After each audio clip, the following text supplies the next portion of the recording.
Salute, salute, salute, man. Welcome YouTube and for the followers on Facebook as well, man. It's an honor to have this simulcast tonight, man. You know what I'm saying? We got Town Royalty, you know what I'm saying? We also have Houston Royalty up in here, man. We have the Honorable and Town Great, Mr. Tavis Miller up in here. You know what I'm saying? We also have Hugh Sherman in the building as well, though. And I'm your host, Michael Scarry, founder of the Ghost Regime. It's an honor, man, to be doing this again. So tonight it's a dialogue, with Mr. Tavis Miller, about his career, you know what I'm saying? And for those of you who don't know, he's the brother of the late great town legend Seagram Miller, you know what I'm saying? But this brother is so much more than just the brother of the late great Sieg, you know what I'm saying, in and of his own right, you know what I'm saying? He's been a trailblazer, you know what I mean, in his music industry, you know what I mean, and a role model for a lot of us though. So without further ado, Mr. Miller, how you doing, sir? Thank you for joining the podcast. Man, I'm blessed. Man, I'm blessed. Man, I appreciate you and my man Keith on here, man. I've been doing this music thing, man, for about 44 years, man. Solid. You know what I mean? So, but I started off. You start off humble. Like I started off doing house parties and DJing house parties, man. Back when Too Short was doing house parties. You know what I'm saying? So Mm. I'm talking 81, 82, 83. Just we're just doing parties all over the town, the Bay Area. And Dr. Funk was the man in the Bay Area. You know, and so I got off into the music business by DJing. You know what I'm saying? And coming from my family, we was always into music. My dad had some groups back in the day, and so What was the we name just of stayed those with it. groups? Man, I don't remember the crew that was way back. I mean, I was a knee high to a beehive. I was little, so Gotcha. but they was always in the music. They had this was back in Flint, Michigan, and they always had groups and stuff and singing groups around. But it never took off. It never manifested for my dad, even though he was still doing his thing. But could nobody compete with Motown and all that stuff, no matter what, back then. But yeah, so I stayed with the music, uh, got off into it, the '80s, early '80s. Um, Elmhurst, I mean junior high in East Oakland. We had Tony was going to school with us back then, and we always had stars. And before I left Michigan, I went to school with Ready for the World and my man, you know, so it's always been like stars and stuff that I dealt with. When I got to high school, I went to Fremont. We had Too Short and uh, Drew Down and Hammer and just all these big guns, man. That we got to enjoy them for free at high school because they all used to battle each other at lunchtime and all that. And, you know what I'm saying? And we would make side bets and bet and see who was gonna win. But it was all fun and it was all love, man. We just so growing up in Oakland and Flint, I was just surrounded by music. So I just figured that was my career. That's what I wanted to do. That's what I wanted to be. You know. Besides that, my heroes was always brothers that looked out for the community and did things for the community and then Hey, growing up a little so you mentioned that you grew up that you come originally from Michigan. So yeah. I've always heard a lot that um there's like a huge connection between the town and Detroit and things like that. Like you old school. So can you elaborate on that? Like really like what's the what is the similarities, the parallels between us in Michigan? I think it's the work ethic. Like, Michigan. back east, down south, we had a different work ethic. You know, we had to work hard. We didn't have no choice. You either worked hard or you starved to death.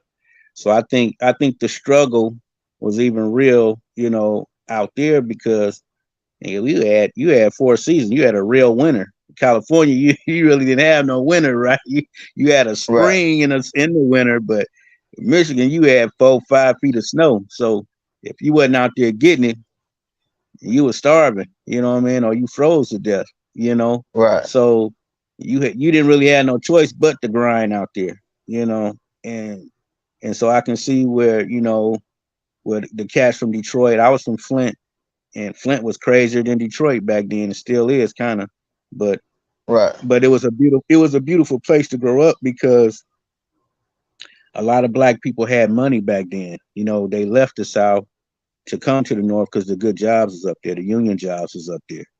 So everybody was making good money back in the 60s and 70s. So when they moved there, they had a different lifestyle than their family members that left there or stayed down south. And now it's kind of reversed now because now the South is cracking and the North is drying up because all the manufacturing jobs are gone. But I just think it was even Flint back then was still it became a predominantly black city, just like Oakland was. I think over 70%. I think at one time.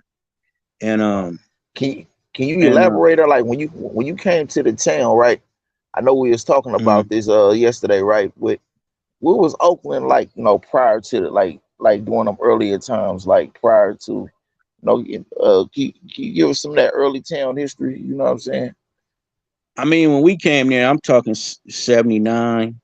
You know what I'm saying? 78, 79. So it was beautiful, man. Oakland was like Wakanda for real. Like, it was beautiful. Black people was running around everywhere looking beautiful, uh sounding good, looking good, feeling good. I mean, everything was black. The garbage man, the mayor, everybody in between. You know what I mean? The sisters was looking beautiful with the fros, the dashikis on. It was black power, black love, black car, black dog, black cat, everything, man. It was just a beautiful thing, man. I think Right. when I got my first taste of the town, I was really selling the newspaper and passing out the Black Panther paper. I was filling up the bags for the community lunch and the free breakfast program. And a lot of people don't understand that the Black Panthers started that free breakfast program. That wasn't the schools. The schools didn't give you any food. They gave you a lunch, Right. but they didn't give you no breakfast. So they kicked that off and they started that off, and they started off the free lunch program too.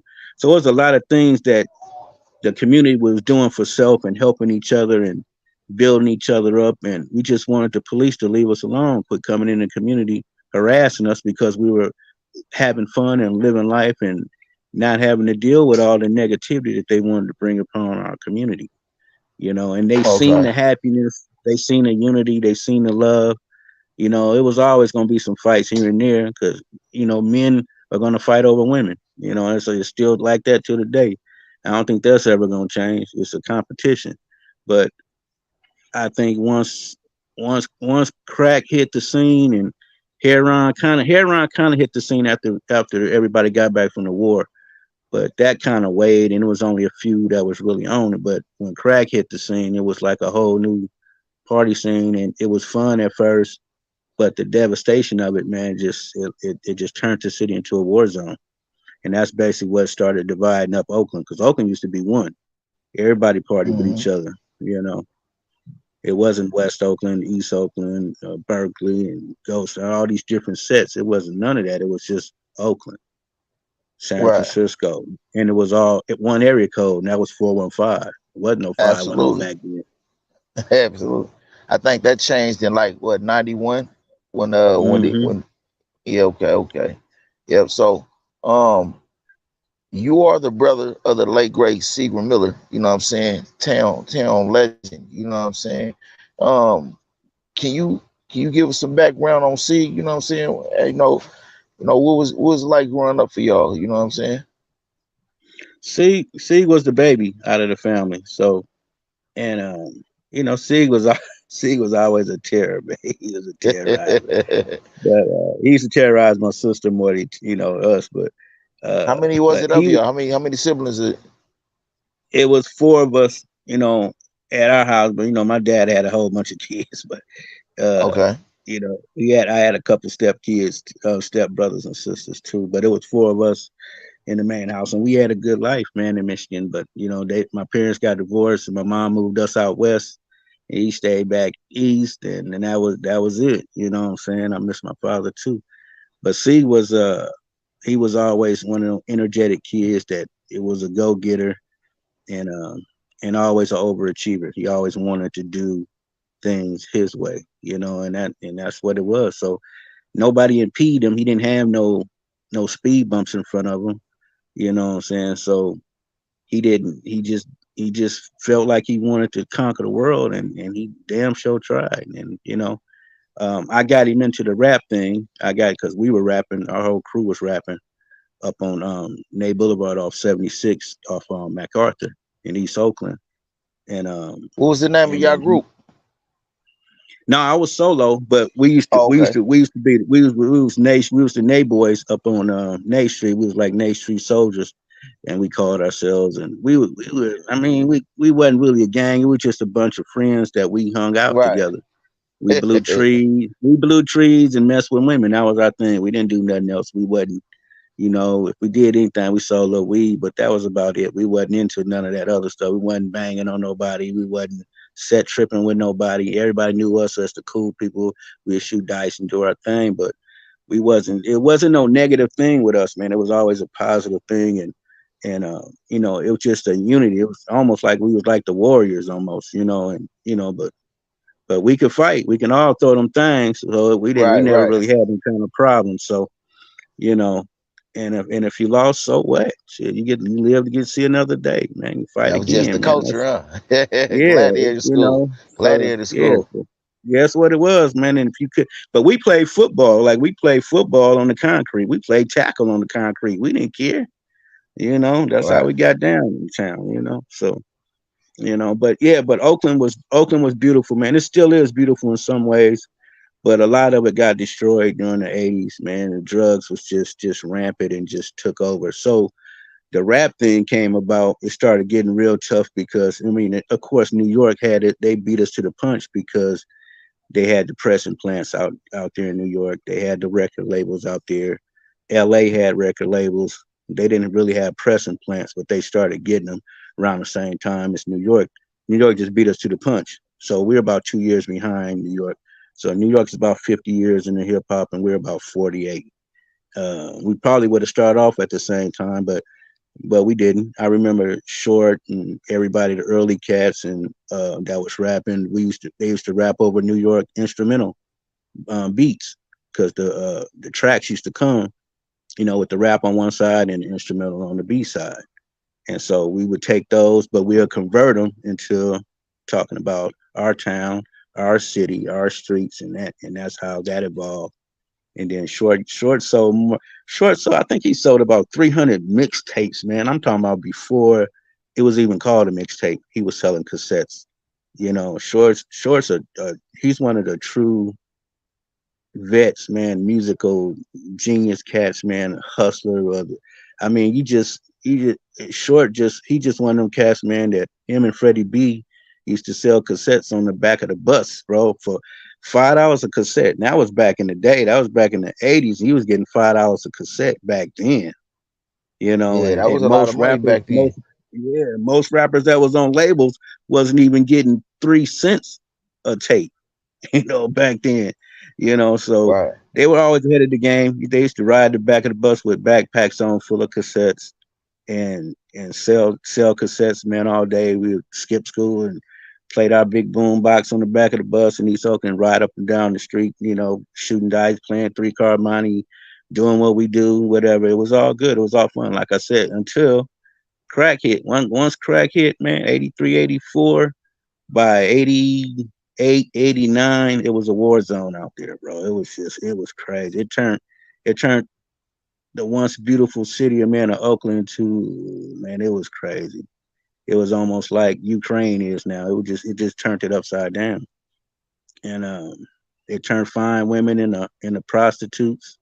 It turned it turned cats, that was geniuses, that was smart, turned them into dope fiends, man. And it was just crazy, man. It completely.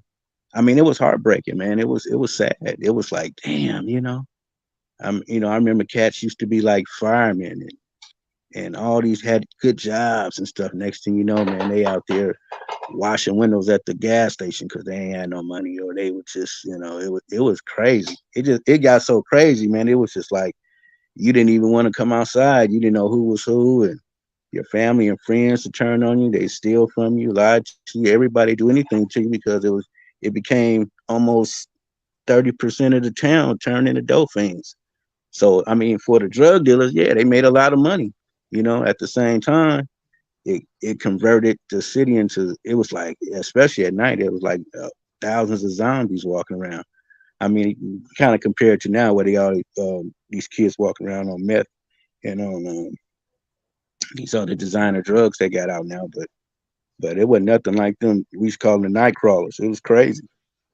Right. It was sad, man. I mean, thinking about it now, man, it hurt my feelings. It hurt my feelings, man, because you looking at all this. You're first of all, you're surrounded by palm trees and beautiful women, cars. The weather is beautiful, so you wouldn't think it would turn out the way it did, and it seemed like it happened overnight, but it didn't. Everything was calculated and miscalculated, and then you start having. I mean, even when they had even the housing projects, they were nice. They wasn't raggedy and toe back until crack hit them, and they just quit caring about them. They just tore them up. Nobody cared Hey, at that point. so how did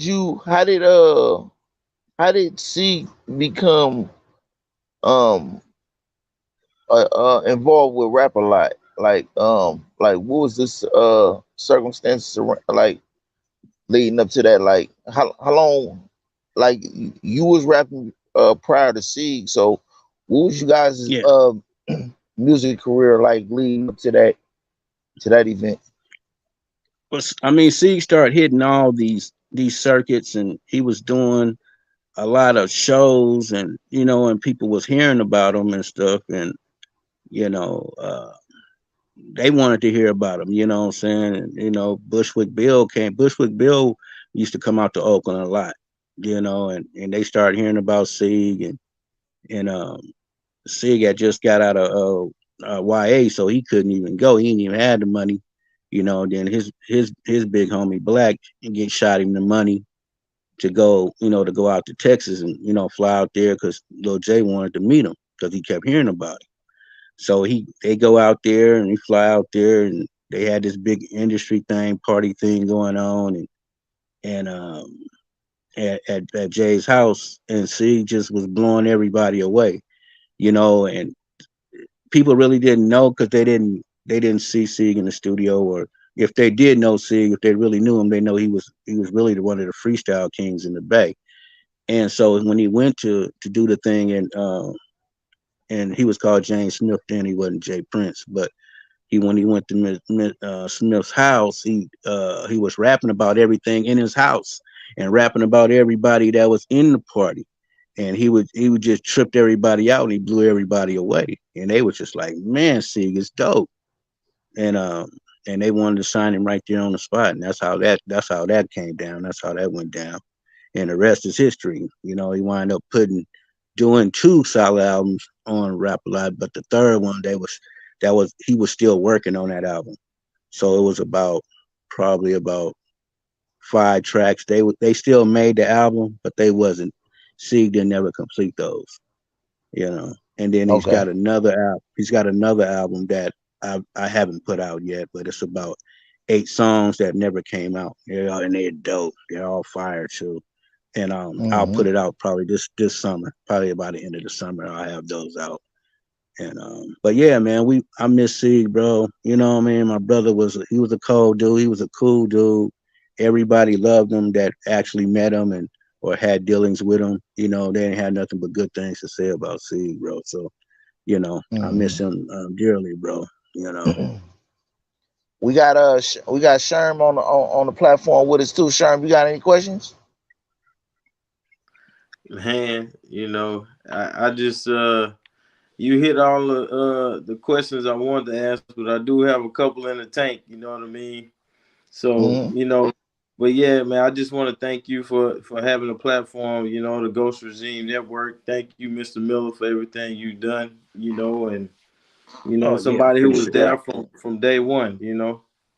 man. I appreciate you, man. I appreciate you. I mean, Beaumont and Houston and all that stuff. That wasn't no walk in the park either. So I know you done been through some things out there. But yeah, I appreciate you, man, because you know I enjoy doing black business.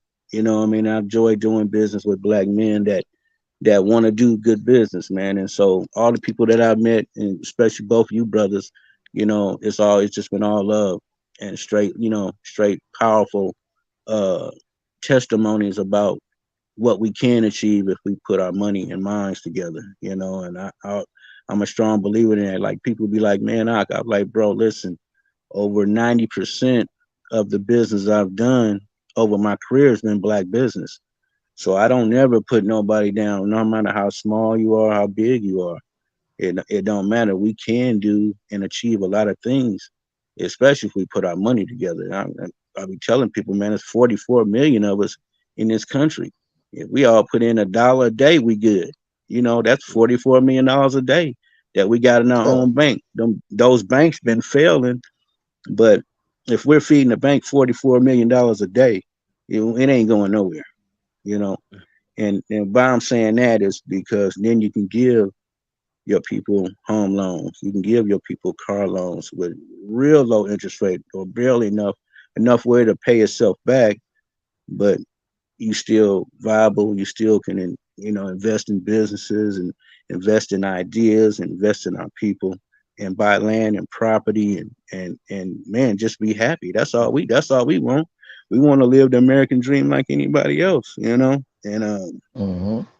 I just feel we just Yeah. have to do it on our own. We can't depend on no other race of people to help us because they're not going to help us. They're going to help their race. They're going to help themselves, and it's Speak it's just our speaking of time. bit speaking of business, so you are the founder, to my understanding, and creator of the West Coast Hip Hop Awards.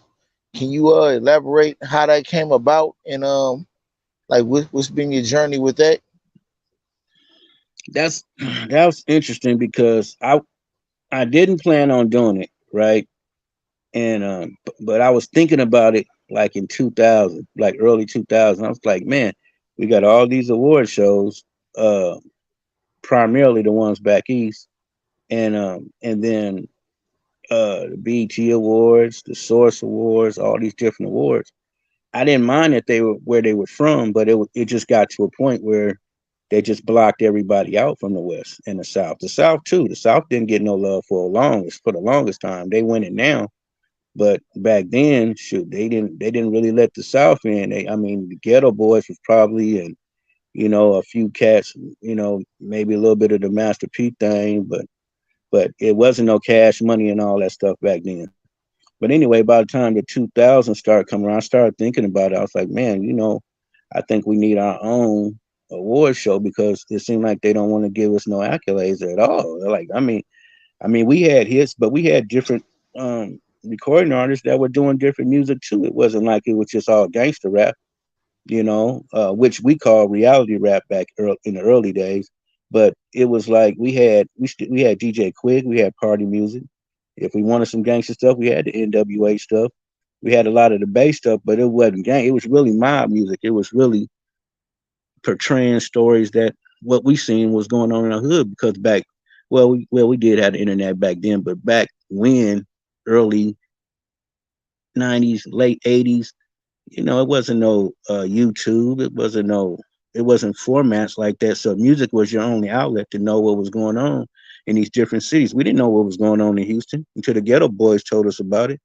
We didn't know what was going on in New York unless we heard it. Grandmaster Flash, and we didn't know Chicago. We didn't know what was going on. So music was always an outlet to let us know what was going on in these different cities. So when crack did hit the scene, people were telling stories that were really true. It wasn't like we, people were starting off, we're going to just do gangster rap. It wasn't like that. They were just telling you about what was going on in their neighborhoods. And we didn't know. But once we all started figuring out, man, we all got the same kind of story. What's really going on around the country?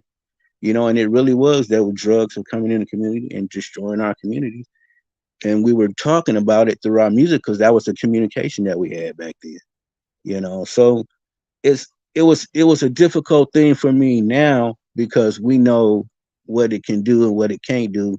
And that's why the award show is more than just me honoring people. It's me having, where we all be accountable for our actions and what we do, and we can explain it to our people and explain why it happened that way and what we can do now to change it. So yeah, we got the red carpet. Yeah, we honor people, and I've honored rappers, and I've honored uh, producers and entertainers and sports stars and actors and everything in between.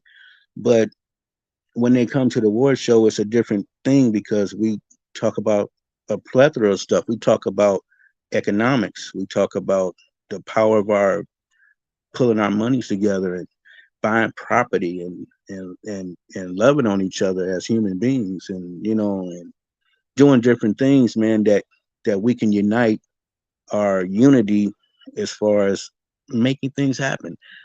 Like Keith, he's got a distribution company, a streaming company, man. That's unheard of, but he has it. And I want to push as many people I can into his format, into his platform, because we're supposed to do that. We're supposed to help each other. We're supposed to build each other up and put each other on a same playing a level playing field that we know that we can, instead of hating on somebody, or oh man, I don't like his format, or I don't. That ain't what we're supposed to do. We're supposed to uplift each other and help each other. And I don't mean to sound all like sentimental about it, but I really am passionate about us helping each other and us backing up off the machismo stuff so much. We ain't got to puff our chests out every time we see each other. I'm gonna give you love. I'm gonna give you that. We're gonna hug it out. Okay, now let's get down to business. Let's work some things out, because there's a lot of mental issues that go on in our neighborhood that we never talk about. There's a lot of pain that goes on in our neighborhoods that we never talk about. There's a lot of bloodshed that went on in our neighborhoods over the years that we need to talk about and get that stuff off our chest so we can move forward. And it's hard. And I so, lost brothers. excuse me, absolutely. Having said that, right? You know how hard it is, like how sectarian rap has been, as you indicated. But how did you how did you get people to buy into the West Coast hip hop war? Like who was like some of the first people to buy into that? Like when you were starting the journey on starting on this award, like who like who was what was the process upon which you went about it? If you don't I, mind going into it. I think it's just me. I think it goes back to that Oakland, you know, being raised in Oakland and Flint, that work ethic. To me, I think is everybody's not going to be in agreement, and they still not. But I think it come to it's at a point now where he's going to do it regardless, and that's how I came at it. Because I knew it was going to be a lot of resistance, because uh you know the other parts of the country want to be, they always say they're the first. Okay, yeah, we understand, cool Herc, we understand, yeah, we understand. We know the sun rises in the east, but it sets in the west. And so I think everybody has an opportunity, or had their turn, or had their time to exploit what they had and their music and their artists. And but I just felt like there's a lot of artists out west that never got no love and never got no shine, and they were just as good or even better than some of their counterparts in other parts of the country, but they never got the opportunity to receive anything. And man, and I just feel when people work hard for something, they should be rewarded. They should be honored. They should be given their flowers while they're still alive. Right. It shouldn't have Nipsey shouldn't have to wait till he died to get the jacket. Shouldn't have to wait till he died to get his flowers. Mac Dre, my brother. Man, there's so many people that we lost out west. I mean, I can just say the Bay Area, man. It's so many, that came and went, and some that that we don't even remember their names and nothing. But when we see their face or we see their family members, man, we like, oh man. And we always look at them with gleam, Dangerous Dame just died, that hurt me. Jacket Right. died. I mean, I put Jack on some of his first shows when he left out of the Bay to do shows and stuff. So I just uh I mean, Cocaine, he came to the first award show I did. DJ Nasty Nash from Sir Mix-a-Lot stuff, he came. Crooked Eye came. You know what I'm saying? So I think people were Mm. interested in the award show and the origins, and they were still trying to figure out who I was. A lot of people didn't know who I was because I was behind the scene guy. So I've always done work and promotions and marketing and shows, and I owned retail record stores back in the day, and Yeah, so that's what I've I was done gonna all ask that you stuff. about. Like you didn't just jump straight to the awards. You actually had a record store that you was running. Yeah, like yeah. I like had a what few. I had a few record stores. I wind up, but I was said and done. I had 4 record stores all in all, and I was a and I had yeah. and I had record my stores were different because I had recording studios in them. And the first couple of them, I had a guy named Hakeem who used to be with the U Crew, and he had his studio in there. So as I started evolving with my record stores, my retail stores, I started evolving, having more and more people or more producers in my studios, or they bring their studios into my building, and we will work together and do different things like that. I've had producers from LA, Seattle, Tacoma, Portland, Modesto, Stockton. The whole West Coast. I've tried to deal with artists, singers too. I promoted a little bit of everything, but I started the record company started recognizing my marketing company, and so they would pay me to do tours. They would pay me to do the marketing promotions nationwide, regionally, or locally. So I would go everywhere. So I was probably just one of the second street teams after Ice T's his rhyme syndicate.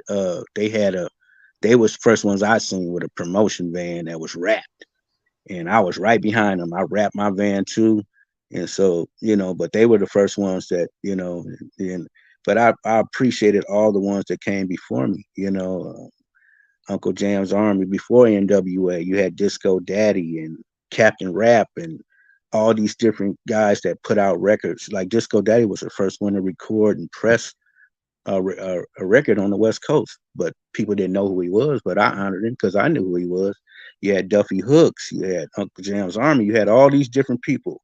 Stan Shepard, man, the Shepard Lane records. You had all these labels and all these instrumental people who put in work and paved the way for these youngsters to be able to do what they do. They don't know because they don't appreciate the things that they can do now, but they don't understand it with people that got knocked over the head and took losses and didn't make no money for them to come up and then make money, but they don't appreciate that. They don't know nothing about it. So, and that's what I would think the award show was important to me because we were getting lost in not knowing what our history was. You know what I mean? It's like, okay, you can recite the New York stuff because one thing about them back east, and you can say it about the New York cats, they love and respect the people that paved the way for them, and we had to have that too. We have to have that because if you don't know where you came from or respect where you came from, you're not gonna know where your future is. So I always felt that we had to start somewhere.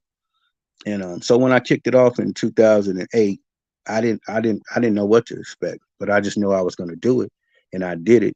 It was successful, and then we came back the following year, and it was successful. I added a car show to it, and then I came to the third year I was going to do it. I said, you know what? I'm gonna get everybody involved. We're gonna go to San. We're gonna go to the Bay. We're gonna do it big, and I'm gonna build a network of people that we're gonna work together. A board. We're gonna put together a board, and we're gonna do it. That was my vision to do it, but That didn't happen, right? Because it didn't turn out right because everybody had their own agenda, which is cool. But we still got another agenda, and that's the awards.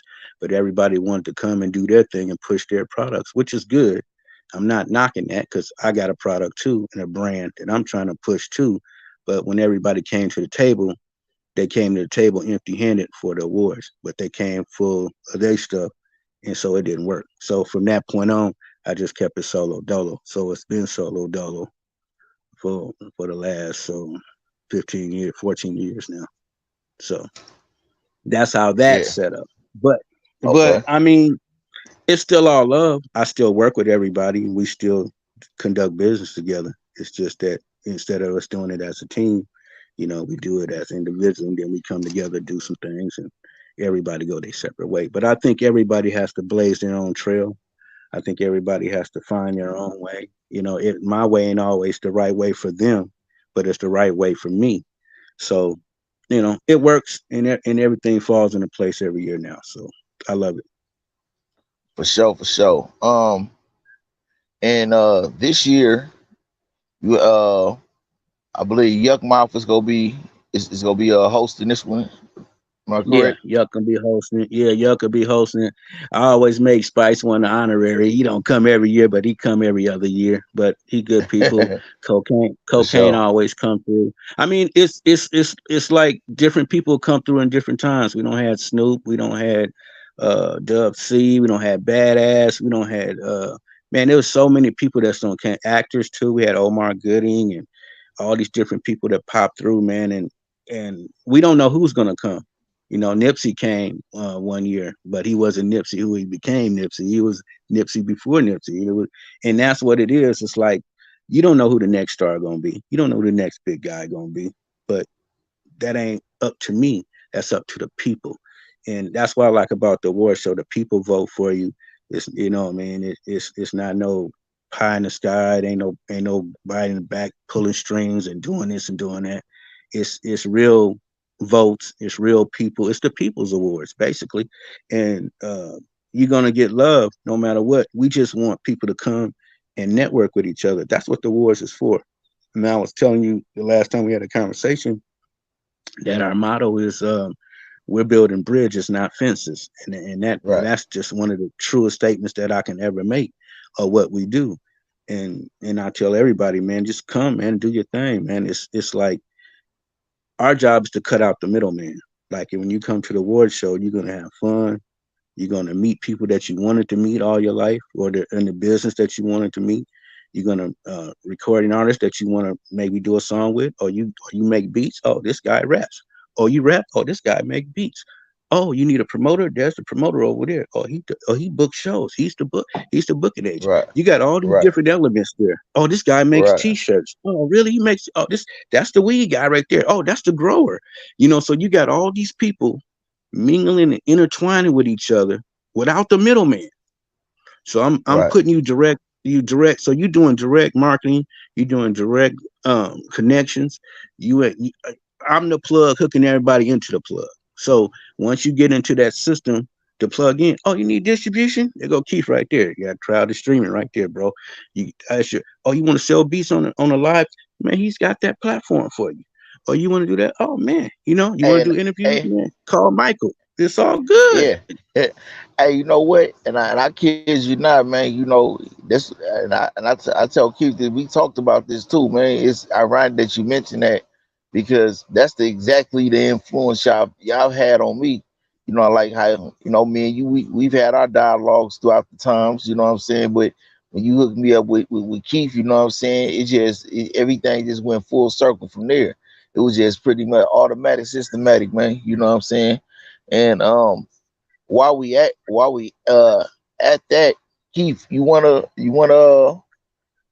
explain to people like what the association that Crowded Music Streams have with the West Coast Hip Hop Awards this year? Yeah, man. Again, man, I can't stop thanking y'all for just having me on, and can't stop thanking Mr. Miller for even wanting to be associated with the platform. Crowded streaming, but he see that we show up when we say we're gonna show up. So he riding with us, man. So I just appreciate that connection.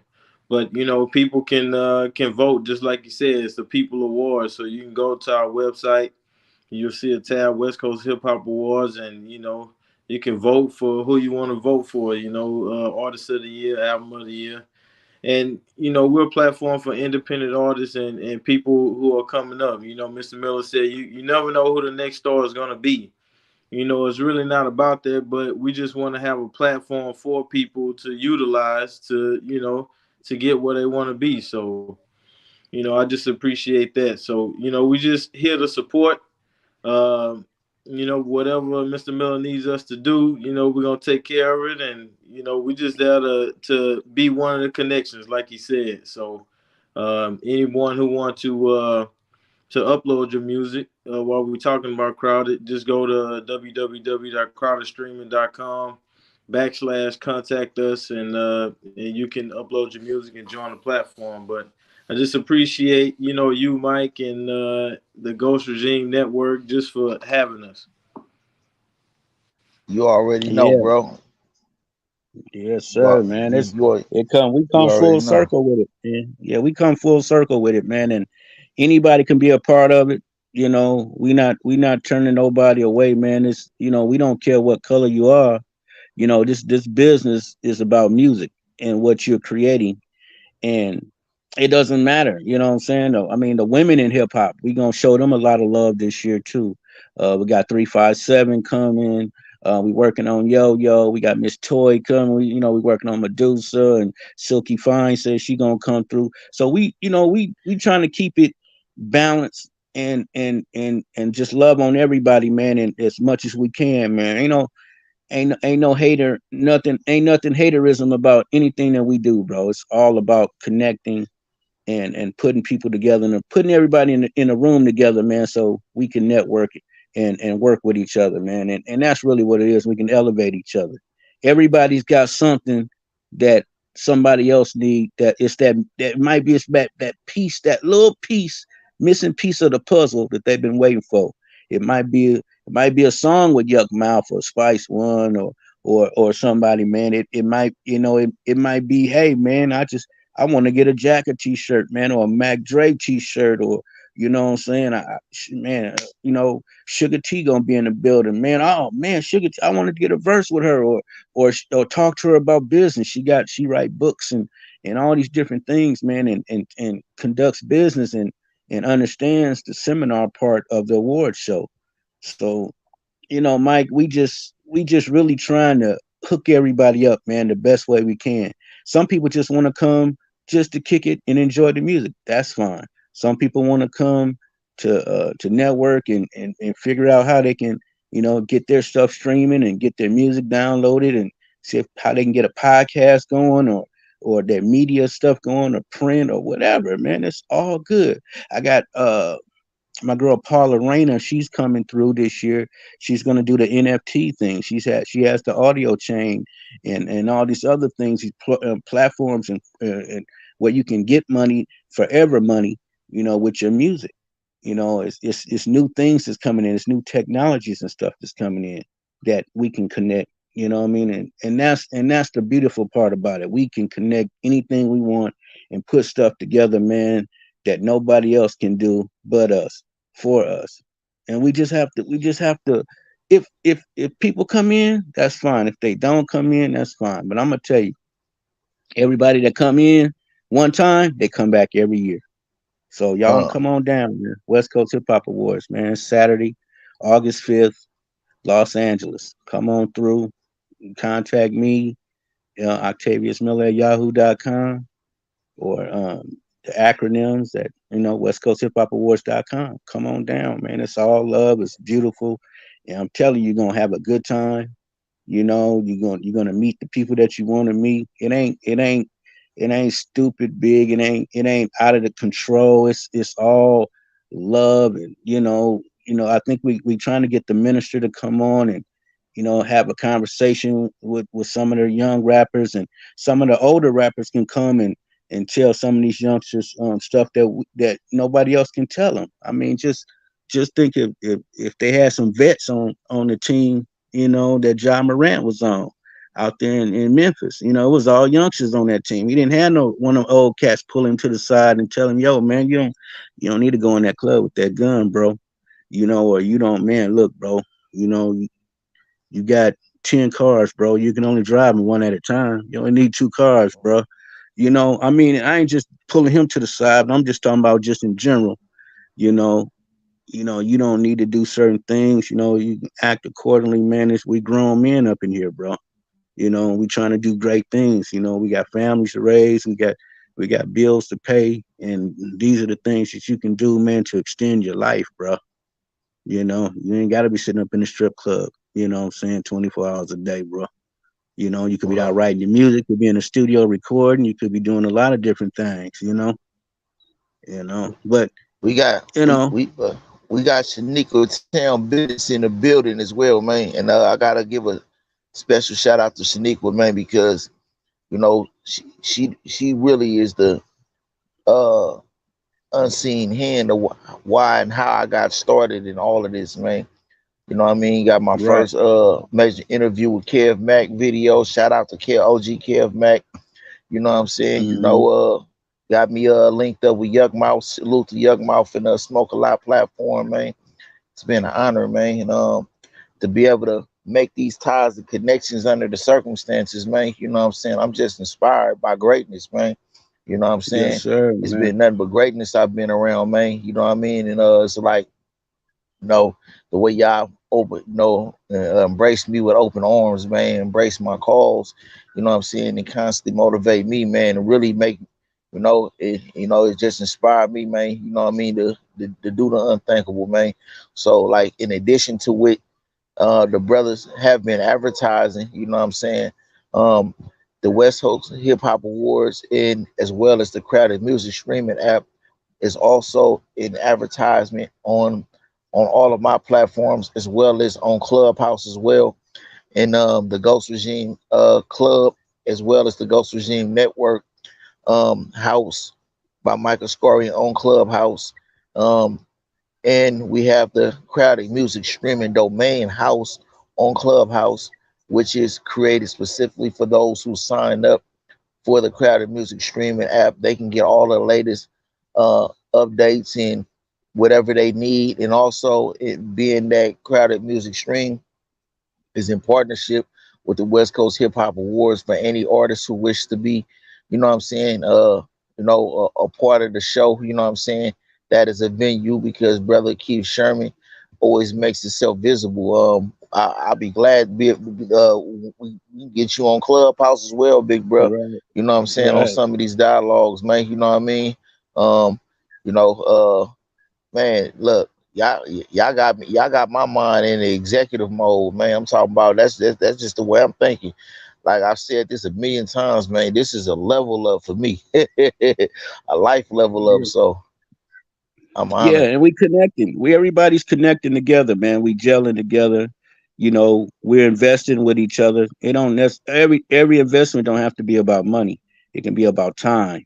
You know, Absolutely. uh, every tool that's in the toolbox you might not use, but when you need it, it's there. You know, and I just feel like, man, that if we connecting on these little micro connections, that's good. We probably never get 10,000 people to agree upon one thing, but we can get 5 to 10 brothers and sisters to get on board, and we can build from there and keep going. And if we don't get no bigger than where we are, then that's good too. We still got that camaraderie, we still got that love, and we still got that connection, and we still Quality growing. over quality over quantity. Exactly, exactly. Quality But can't beat so it. I feel blessed, bro. I Hmm. feel blessed. I feel motivated, you know, and I'm glad we congregated, and I'm glad we're still pushing, and we push each other, and we make each other better, and that's how a team grows, man. And that's how some things take time, and other things, it just take another reaction for another action to happen. And I just feel like, man, it's like nothing. It's nothing we can't do. I just always felt that way about my people. We got so much talent, man, and people doubt us year after year, but we keep growing. We still keep coming. We still keep building, and we're still moving. It might not be at a fast pace, but we're still moving. They ain't stopped us yet. Right. We still Okay. here. As much as they hate on us, we're still building. We're still growing, man, because we're the innovators. I mean, just think about all the stuff that we're great at. Not good, great at.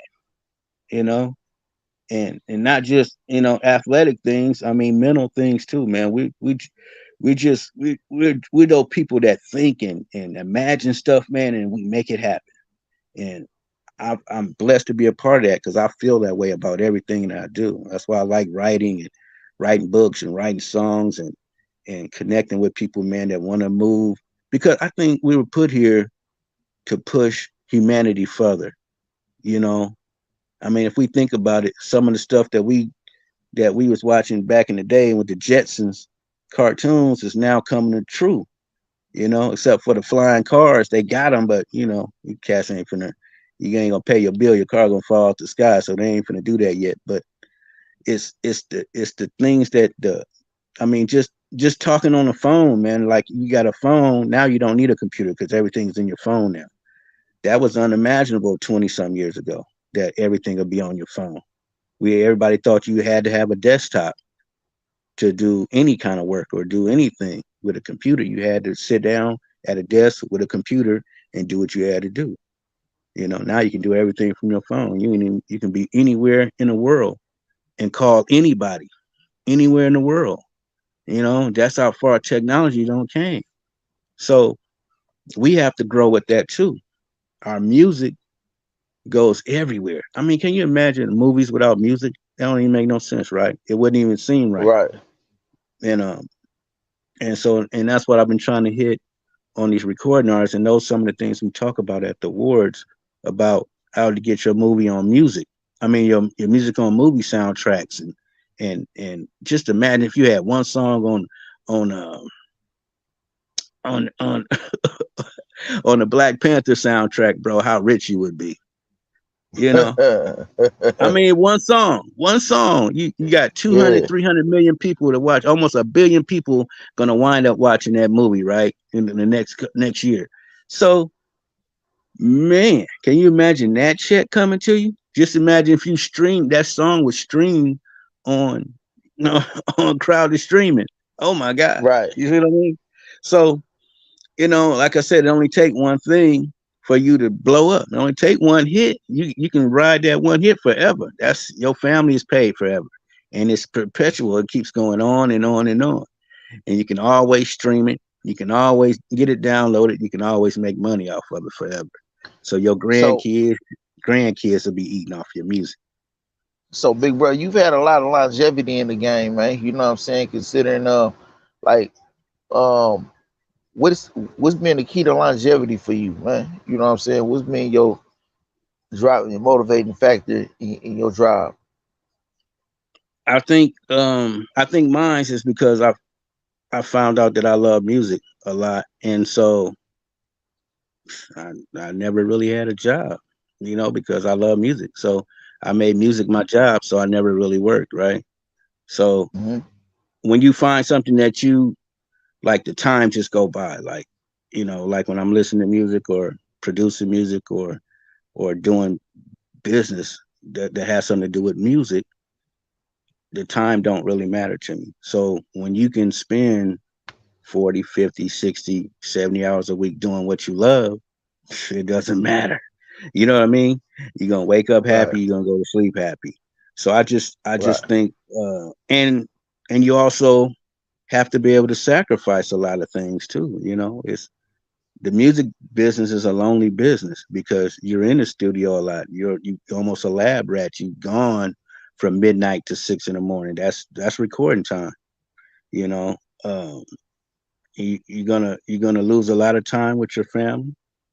You're gonna be on the Right. road a lot, especially if you get a hit song or even a semi hit. You're gonna be on the road. But even if you're not, you still got to get out on the road to hone your craft, to perfect your stage presence. There's a lot of things that come into it but time is the main one, and sacrifice. If you're Right. willing to Hey, sacrifice for it, you can have it. hey, and just for a quick reset, for those who don't know, we're live with Mr. Tavis Miller as well as Mr. Q Sherman of Crowd Music Streaming app. Mr. Tavis Miller is the brother of the late great town legend Seagram Miller. Um, can you share? Is it anything you can share with us about Sieg that the people probably didn't know about him? You know what I mean? Something that would be great that we didn't know. Sieg was a great freestyler. Man, he was just a good dude, bro. I mean, like I said, it ain't just me. He was a good brother to me. But I'm just saying, he was just a good brother to a lot of people. Everybody that really knew Sieg knew he was a cool ass dude. He was just, you know, he was humble, he was smart, he was handsome. The women loved him. What I'm saying? He had charisma, he had style, he did what he wanted to do, he lived the way he wanted to live.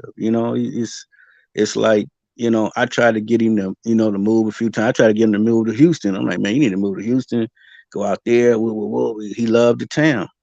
He loved doing his thing. You know what I mean? He loved making money. He did. You know, he got everything he wanted. You know what I'm saying? I just think the longevity part for him, to me, I think he was the West Coast Nas. That's just my eyes. Of course I'm biased. That was my brother, but it was just it was. I seen him just destroy people, man. Rapping and freestyling live. I just seen him between him and rapping Ron. Them two cats, man, was the Oh dopest my lord! freestylers I ever seen. Stop it! Right? So Exactly. you know, so I just Yeah. Sieg was on another level with it, bro, because like I said, I seen him battle Tretch from Naughty by Nate. I seen him battle a lot of great superstars, man, and he just destroy him because I mean, who would I mean, just think this in your mind, right? He did a song, but he did it in free. I heard him do it before he put it on a song, but who would think to recite the alphabet backwards? You know what I mean? Your Right. mind got to be on another level when you're doing that. But I seen him tear rappers up with that before he recorded. You see what I mean? And driving from L.A. to Fresno and Fresno to the Bay, where he rapped nonstop all the way there and rapped about everything around him. I seen him do it in Portland at a record store. I seen him do it all over the country, bro. He was incredible. I just wish he would have been around to see all the stuff and enjoy, the accolades that he would have received because he was getting into movies and doing a few other things, and he was going to start his own label, and that's why we had Seagram Records. And you know, I get choked up about it, bro, because the possibilities, the dreams, and all the stuff that we was gonna do together. You know what I mean? It hurts. You know what I mean? Yeah, and Yeah. um, and Yeah. I and I always tell people, man, C was the one that should have still been here. You know, out of a lot of cats. You know what I mean? I know a lot of evil motherfuckers that shouldn't even be here, but hey, they still here. Yeah. You know, but Yeah. that's what it is, and that's what it all. But I feel the same. I feel the same way about Mac Dre. I feel the same way about Jacka. I feel the same way about Easy E. I feel the same way about a lot of brothers that we lost, man. It's like all these cats. I knew them, when they were young, and and just beautiful people, bro, beautiful souls, man. And to see these guys gone now, man. And this is the weirdest thing is it's like, well, it ain't weird, but the last time Mac Dre was on the West Coast, he was at my store and he was recording. I had one of my stores in Portland, and he was recording a song with one of my buddies. And I got that song. I got them rapping. I got him rapping in the studio. I never released it. I never did nothing because it ain't a money thing for me. It's a love thing. And he did that song with one of my artist buddies, Copper, and then he wind up leaving the next day to go to Kansas City and got killed that night. You Hmm. know, and so I got a lot of stuff like that I keep to myself. I'll put it in a book. a book one day when I feel like it's time for me to write the book. But I got a lot of stories and a lot of good things, a lot of sad things, a lot of personal things, man. Um, but I miss my brother What? Sieg though, for real. Yeah, man. Allah shower His mercy and His blessings on C. If you don't mind, can you give us like what was your experience with the Jack? Like, what kind of person was the Jack? Like, I like in 2010 when the hustler got out the feds. I was at New Folsom. You know what I'm saying? And me and this youngster named Conniva, who was one of the main artists of the Smash unit from out of Pittsburgh. He was my celly, and we had a phone there, and the Jack and the Hustler that was hitting us. It was during the month of Ramadan, and Hmm. I got a chance to chop it up with the brother, and I mean, I'm talking about, you know, you know, just my brief conversations with these dudes, man. They was, some down to earth, but like, what was your experience with bro? It was the same thing. It's funny though because they used to consider Jack the weakest out of the mob figures, right? But the Jacko was the most consistent though. He was one of the hardest working cats out of the hustle. He went to the pen. That's what stopped him because he was the youngest out of all of them. But he was dope, and his favorite rapper was Seagram. You see what I mean? So that's it. Right. All that stuff come. That's what he told me. It So come full that circle. it come full circle, bro. It's weird. And the matter of fact, I brought well the Jack. I brought the whole mob figures up to Portland and Seattle first when Sibo, put them together, and we brought them up here and stuff, man. And they got down. I still got that on film, man. So it's a lot of stuff, man. And all the Tupac stuff, and man, it's just so much. I'm gonna give you a quick story about Pac. I don't told it before, but Pac had shot Juice. The movie has always been out. It was out for maybe 4 or 5 months, and he come back to Oakland, and I was downtown Lake Merritt at Lake Merritt. Um, well, everybody that's from the Bay, they know what Lake Merritt is. So everybody used to go around in a circle with the cars and all and kick it or whatever. But anyway, he was there one day and we was talking, and these kids walk up to us, man. They had tears in their eyes and stuff, and I'm like, what? We looking around like what's going on? And he looking around, I'm looking around. He said, man, Pac said, man, what's wrong? And the kids say, man, Pac, man, uh, you killed everybody, man. You killed Oh, everybody, Pac. He was talking about the Juice movie, right? yeah. He was talking about the Juice. He said, man, they not dead. I was acting. That was a movie. But the kids really thought he killed everybody in the movie for real, right? Right. So Pac like, nah, they good, they good. This how long ago he put out this big ass brick phone. But but the he was like he said, no, here you go. He said he gave him all $100 and they went on. They was happy after they got the bread. But the thing was he tripped the thing he tripped off of it though. He was like, man, I gotta do more movies. He said, damn, you see how powerful that shit is? I said, yeah, bro. I was like, shit, them kids about to have me crying about it. Then I'm like, nigga, who did you kill, nigga? What? But but he knew that movies was really, that real ticket, man. So like that was crazy. But yeah, man, that's one of I like telling that story about Pac because you know, the Bay Area Pac and the LA Pac was two different Pacs to me. You Right. know, and the Bay Area Pac was all love, all beautiful, black power, all that, bro. Pac was a smart dude. You know, and The I the just LA one was a appreciated I got facade. to. It was a facade. You Yeah, would say. Yeah. I don't know. I mean, Pac. What he just always talk shit. Yeah, I've always known Right. him to talk shit, but that's me. So we was used to him in the Bay talking shit.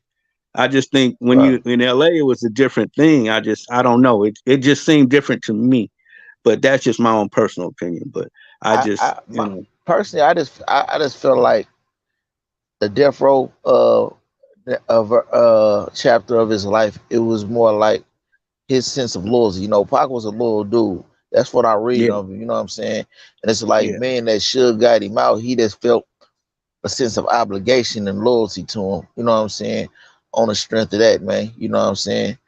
More than anything else, though. But yeah. you He was a know, beautiful soul, bro. He was a beautiful, yeah, talented, smart soul, bro. He was well versed, well educated, street stuff.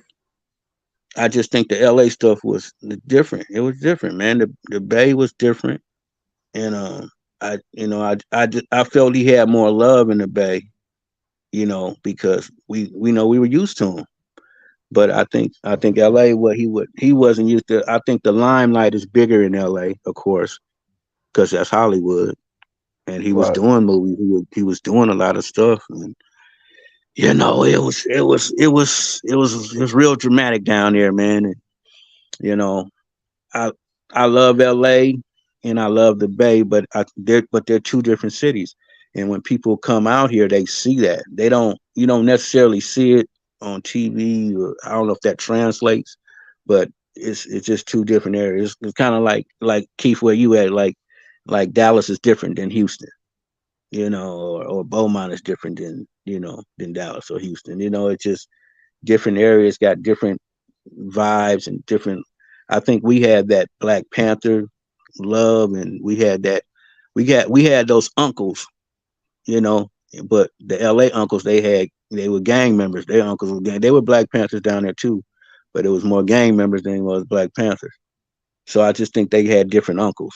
We had Black Panther uncles. They had gang member uncles. Both can give you game. Both can give you good and bad knowledge. You know, but I just think it was just a different environment, I, I different think it's times. the you know it's the hustling culture too, though. You know what I mean? The Bay Yeah. Area is like I use like whereas LA has a gangism concept. You know what I mean? We are bred as individuals. You know what I'm saying? I use the term gladiator. You know what I mean, to symbolize. You know what I'm saying, the individualism. You know what I'm saying? Down here, we're taught how to get it by us. You know what I'm saying? Everybody got their own bundle, man. Go get your own. You know what I'm saying? It's like, I mean, you gotta Hmm. hustle to eat down Hmm. here. No, not Right. that they don't do it down there, but in here it's like when you off the porch. I mean, Yeah. You on your own. like You on your own when yeah, you off the and porch. it's like when you like when you go to school and you getting jumped, ain't no running inside the house, man. See your mama making you take your ass outside and go fight that crowd or go get creative. You know what I'm saying? Whereas Yeah, because if you down there don't, is yeah. you gonna get a So butt whooping if you don't come. If you do come back running, you still gonna get one. So you might as well go on out there and try it. You yeah, see what I can yeah, do. You know. But absolutely. I think a lot of it is, man. It's like, we need them uncles. We need them pops and stepdaddies, and if the real daddy ain't there, other men got to step in and stand up and be men, man, and say, you know what, shit, you're not my son, but hey, let me give you this game real quick, bro. Let me explain something to you so you don't wind up in the penitentiary, or let me explain something to you so it might save your life, it might not, but I told you, it ain't like I just ignored you, and a lot of that had to do, with me having a father and stuff, man. But like I said, my father gave me some tools before he passed, and I still use them to this day. But my uncles Right. gave me tools, my mama gave me tools. I love my mama. She gave me gang of tools. My mama was the hardest working person I've ever known. She's always worked 2 3 jobs, and she's retired now, and but I look at her, man, and just like, I'm inspired by her. She inspires me, and I'm just like, man, she don't understand. I'm like, Mom, you just don't understand how powerful um that you are, made me powerful. My I dad gave gotta me my heart. I you gotta know give a shout out to Yvonne Knox as well, man. That's my mother, man. You know what I'm saying? yes, You sir. know when when that Asian man Vernon Nakahara read that 147 year to life sentence out to me, man, on a rainy ass Friday the 13th, 2002, Hmm. man. You know what I'm Mm-hmm. saying? The first thing I did was look back at my mother, man. And you know how your mama give you that look like, boy, you better hold your damn head up, man. You know what I'm saying? It's like, it's like it. Now your mama can give you that look like it's good. You gonna be good. You know what I'm Mm-hmm. saying? And I never forget that, man. You know what I'm saying? My mom always represented strength, man. So it's like anything I love about me, man, came from that woman, man. You know what I mean? So it's like Exactly. everything I do, she's a part of it, man. She's with me everywhere, man. You know what I mean? Allah took her back to Exactly. himself, you know what I'm saying, and October 25th, 2020, man. But she with me, she present in everything I do, man. So Oh man, um for sure. Yeah, man. You know, I yeah, feel the same way, man, about my father, even Sieg, man. Sieg, I talk to Sieg. I talk to my angels now, man. I know they got my back. They watch over me. Growing up in Oakland, we wasn't supposed to live. I wasn't supposed to live past 25. My teacher taught us that. He was like, man, you know the statistics are stacked against you. You're not gonna live. He pointed out to the whole class and said half of you will be dead before you're 25. I mean, that was some cold mhm, shit to say, but it was real. ri- And it came true. right. That was crazy as it sounded. It came true, man. And I'm like, whoa. But I mean, by the grace of God, I beat the odds, and I'm still here and I'm still moving and growing. I'm still contributing to life and the humanity. And hopefully I can help. I mentor thousands of kids, man. I remember when I first had opened up my store, and the black kids used to come in after school and stuff. And I remember they used to ask me whose store it was, and I could proudly say it was mine. And I could see the smile and the joy on their face to know that somebody that looked like them could own something, because they was used to seeing, uh, Asians and Jewish people in the community owning the businesses and stuff. But, they rarely seen somebody with their same skin tone that was running their own thing and doing their own thing. So, and over the years, I mentored thousands of kids. But I wanted to do it. You know what I'm saying? It wasn't a chore to me. It wasn't work to me. It was a beautiful thing that I'm supposed to do. And we all supposed to reach back and grab somebody. I'm gonna reach back. I'm gonna put the ladder down. If it's a hill, I'm gonna help you climb up. I'm gonna do whatever it takes to give you an advantage or an extra step to make you believe in yourself and believe that you can achieve anything you want. Man, it sounds corny as hell, and I've been saying some stuff that it's emotional for me because I lived it.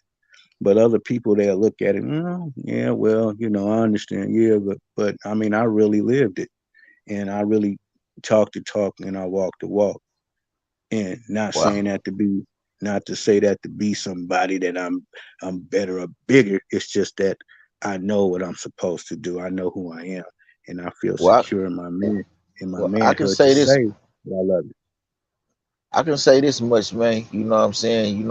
I'm definitely a recipient of everything that you're speaking on, man. Cause you know, you know, you definitely inspire me, man. You know what I'm saying? It's like, me spending half my life up in here, man. You know what I'm saying? I don't think people really understand, like, when like me, I fell at the age of 20, man. You know what I'm saying? And I'm Hmm. 42 now, so it's like really, I'm in this being honest, like this the most meaningful thing I've done in my life, in my existence. You know what I'm saying, thus Hmm. far. And it's only getting better, you know what I'm saying? And all praise be to God, you know what I'm saying, because it's reaching somebody else, you know what I'm saying? Yes, Whenever you're sir. doing for Yes, sir. the people, you know what I'm saying, it can be no better value than that, you know what I mean? So, may God bless you for that, for it, uh for that extension to me, is you as well as Keith, though. You know what I'm saying? Like I say, it's a level up. I don't take it for granted. You know what I'm saying? When I started on this journey, I realized that God gave me a lot God gave me, it's responsibility, you know what I'm saying, to reach out and to give it back, man. So for him to put me in Hmm. position with Hmm. with you brothers, man, you know what I mean? It's priceless though. Shaniqua said my daughter's father cut your brother hair. She said her daughter's father cut your brother hair. He worked at Oh Taylor's. yeah, he You cut see the comment? with that afro. When he had that afro, yeah, man, my Yeah. bro, man, he stayed clean. He stayed clean. He stayed sharp, man. He always was on his. He was on his thing, man. He on that grooming, man. But that once again, that come from our dad. That come from our mom, Hmm. And so we followed examples and we live by them, man. It's hard, man. It's a cold game out there, man. But the Bay Area scene was so dope. Like, I still listen to a Scar X. I still listen to Three Times Crazy. I still listen to all that the old mob stuff. I love it, man. The beats, the lyrics, Aunt Diddley Dog and all those cats, man. Hammer. I still listen to Hammer, all that stuff, man. We had beautiful music, DJ Quick, and we had beautiful music, man, coming up and down the coast. You know, Hmm. I mean, Sir Mix-a-Lot in Seattle, the U Crew in Portland, you know, Modesto rappers, Stockton rappers, Sac rappers, man. I mean, God, man, we had so much talent. And the Bay was ahead of the game with the independent thing, man. I mean, the Fig and, San Quinn and all these rapping fortes, man. We had so much talent, so many beautiful people, man, and I have the privilege to meet them and talk with them. RBO Posse, Black Sea Dope. These guys are just, I mean, man, Sally Cell, I mean, just all these cats, man, that I spent time with and kicked it with, and, did concerts with, and recorded songs with over the years. It's a beautiful thing, man. I need to go ahead and put that movie together because I got all this footage from all these years and stuff. Yeah, For I'm sure. ready. I'm ready. Most definitely. Shanika said she went to school with rapper Ron. They used to Yeah, play fighter on 57 bus coming from. Yeah, Rap Yeah. Around was so dope. Rap Around was dope. Rap Around was dope. That's all I can say. He was just dope. He pure dope. You know, freestyle king, bro. Just fire. Lyrics is fire. But all those guys is good. I got to honor most of them. Like even Pooh Man and all those cats, man. They all good peoples, man. Gangsta P, man. Rest his soul. Jeez, man. It's like, oh my god. I just feel like Yugmouth he's always been underrated, but he's always been one of my top rappers. Always, man. He just Oh, yeah, yeah, Yuck yeah. just dope to me. Yuck and Sibo, I told Yuck this. I said Yuck and Sibo, my two favorite rappers of all time. Them my top two Yeah, is like that's who for my generation. That's who. I mean, of course, yeah. I come out of Scarface and all of them, but Yuck, but yeah, that's like what I Mm-hmm. mean. I mean, as far as living rappers, I mean, Rapper Ron definitely have to be in there, and Sig definitely have to be in there. But as far as living rappers, Yuck and Bo, hands down, though. Hands You know what down, I bro. mean? Yeah, they both tight, man. And they both been to the award show. They both been to Hmm. West Coast Hip Hop Awards. They both, you know, Bo always been down with me, man. I've been promoting him. We've been helping each other build and stuff for years, man. So salute to Sebo, man. Salute to Yeah. Yuck. I miss the Scar X. I hope he record again, man. He was just always dope to me. And Well, but it's I it, tell you, it's so many people, man. I tell you one thing, man. The Ghost Regime Network, man. I told Keith this earlier, man. Oh no, I told Shaniqua like this is probably the greatest interview I've done yet on this platform, man. You know what I'm saying? And it's just a prelude to what's to come, man. So God willing, inshallah, what I mean, I'll be able to get them on there. I want to get Yuck on here next, you know what I'm saying? Hmm. Hmm. Man, I'm telling you, it's priceless, man, because we ain't just on here just talking and just shooting the shit, man. it's really a message in all of this, man. You know what I mean? It is. It You know, is. we know this is about building. This is a movement that's going, y'all. No, this is a Mm-hmm. movement that's going, man. And again, shout out to my sister Shaniqua Town Business, man, because she got a lot of this started for me, man. You know what I mean? A Yes, lot of this sir. wouldn't happen if it wasn't for her. You know what I'm saying? We appreciate you, sister. We Man, definitely do. We for sure. appreciate you because you see how full circle is coming. Yeah, And that small seed, man, you plant it, put some water on it, and stick it in that dirt. It's gonna come yeah, up. yeah. And we It's all gonna speak the come up, same man. language, man. That's why I say you can't fake it, man. You know what I'm saying? It's either you speak the language or you don't. You know what I mean? And Yeah, it's and an honor. all these independent artists out there, man, that's listening, man.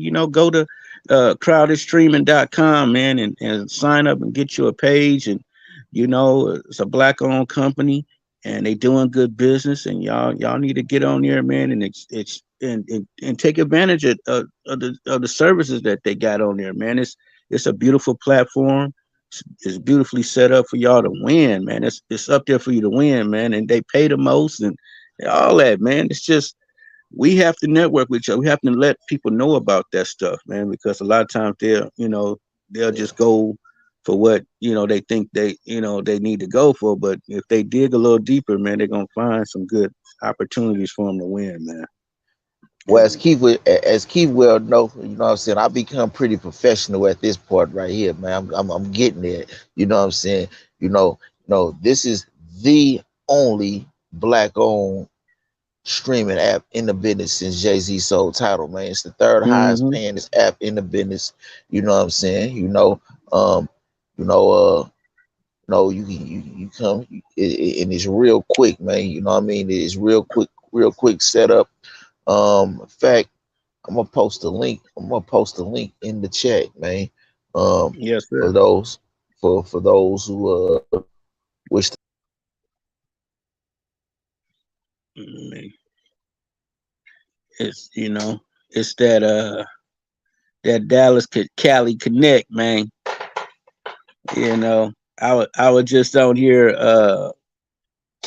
talking to the DOC, Mm-hmm. and I was telling them about the wards and stuff. And I know he from Texas, but we still look at him as Yeah, the yeah, DOC from NWA. You know what I'm saying? yeah. So I told him, man, like, man, we got this trophy. You need to come pick that up, bro. And it's all love. So Yeah, yeah, I kicked man. myself Much out by love to the. accident. Yeah, we gonna keep it rolling till you get back. But yeah, Yeah. I was telling about the Well, DOC and how I was telling him, man, that come pick up your award this year, man, in LA, man, because he was just dope. When he came out with the formula, man, I was like, whoa, this cat. Oh man. Yeah, man. The awards. It's already got an influence down here, man. I just left a studio session, man. With a couple artists, Re 43 and a dude named Rick. They using Cali beats, vintage beats. The Yeah. dude Re 43, his favorite artist is Drew Down. So you know what I'm saying. Yep. Drew He down. got Yep. Drew dope. yeah. So he got that going, man. They just made a song, man. It sound West Coast, man. I'm gonna get his permission. See if I can let you hear it. You know what I'm saying? Yeah, man, send that, man, send that. We Tavis. all, I said, we went to high school. Everybody went to high school together, man. It's all love, man. They need to put Drew down on there, man. Drew down, it's so many dope producers. Ant Banks, man. Oh my God, he was dope, dope, dope. Tone Capone, Troy White. It's a whole bunch of producers that never got no love. I try to give as much as I can, man. The mechanics, they dope. All they stuff they've been doing for the last 10 years been fire. Shout out to Forex of the mechanics, man. He been a regular on Yeah, the Bay Area Sideshow platform in the Ghost Regime on Clubhouse, man. Shout out to yeah, Forex. man. And so everybody got a lot of love for everybody, man. But it's like I just want everybody to come together, man, one more again, man, and just make it happen, man, and just come to the award show, kick it, you know, conversate with everybody. mingle. It's like a big family reunion every year, man. It's our 15th year. Come on down to LA and have fun with it. The Bay come down deep anyway. The Northwest come down deep, and LA comes. So it's a beautiful thing, man. We ready? You know, let's do it. You can call me anytime, Mike. Let's do it, man. Anytime, Yes, bro. sir. It's all love. Yeah, yeah. I'm just Let's finished. I'm typing this crowded app in the Apple Store real quick, and I'm gonna wrap this up with y'all as well. Matter of fact, I can I can do I can do this first, but if you following me on Clubhouse, um, follow my page and join the crowded music streaming domain. Um, as well. If you check out my Instagram, you will find all the information to the Crowded Music streaming app. Or if you follow my business page on Instagram, um, the underscore ghost underscore regime underscore network underscore page on Instagram, or as you see it posted on the ticker at the behind the cash app. My personal Instagram is Ascari underscore Mike. You'll find all the information you need to find about it. But you can actually find the Crowded Music streaming app in the Apple Store if you have an Apple.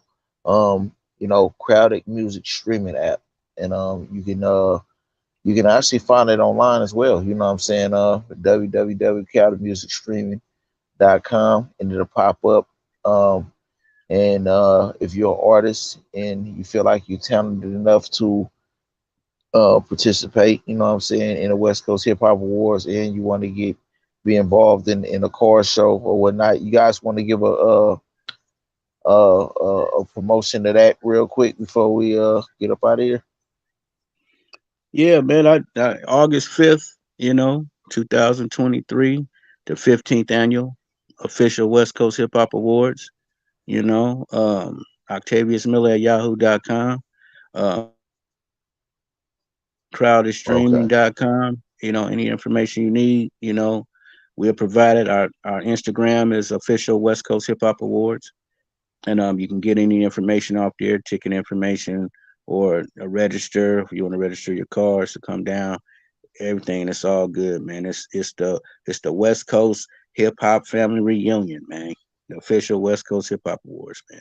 15 years running, the longest hip hop award show west of the Mississippi, man. Come on and celebrate with us, man. Ain't nobody else gonna give you no love. Y'all watch the Grammys. They didn't get So, nobody from the West nothing. for Believe that. sure, man. Believe that, And man. share, subscribe to your guy, man. Support the movement, man. It's real though. You know what I'm saying? It's no joke, man. You know what I'm saying? Like, share, and subscribe to your guy. Support the Ghost Regime, man. You know what I'm saying? We here to stay, man. But thank you, brother Tavis Miller, for joining us, as well as my brother Hugh Sherman, man. You know what I mean? We building. Thank y'all for welcoming me to the team. I look forward to chopping it with y'all in the future, man. We gonna end on Yes, that sir. note. Yes, sir. Salute. Salute. Shout out to my sister Shaniqua Town Business as well, though, man. And Saniqua. Yee. salute. We Yeah, love everybody. you. We love Yeah. you.